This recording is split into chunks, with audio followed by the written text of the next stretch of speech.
दक्ष news सदैव तुमच्या सोबत।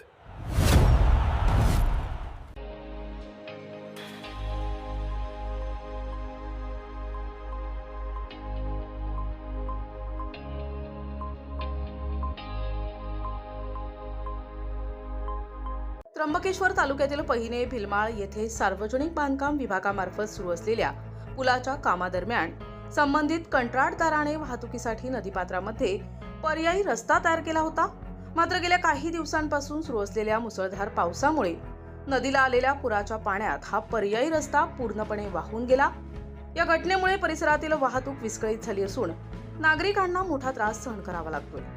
घटनेची माहिती मिळताच जिल्हाधिकारी आयुष प्रसाद शर्मा यांनी स्वतः घटनास्थळी भेट देऊन परिस्थितीची पाहणी केली। यावेळी त्यांनी संबंधित अधिकाऱ्यांकडून कामाचा आढावा घेत नागरिकांच्या सुरक्षिततेला प्राधान्य देण्याच्या सूचना दिल्या।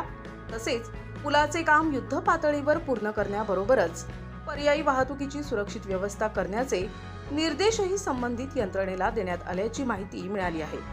प्रशासनाकडून परिस्थितीवर लक्ष ठेवण्यात येत असून नागरिकांनी नदीपात्र परिसरात जाणे टाळावे असे आवाहन करण्यात आले आहे। प्रतिनिधी प्रभाकर गारे, दक्ष न्यूज, त्र्यंबकेश्वर।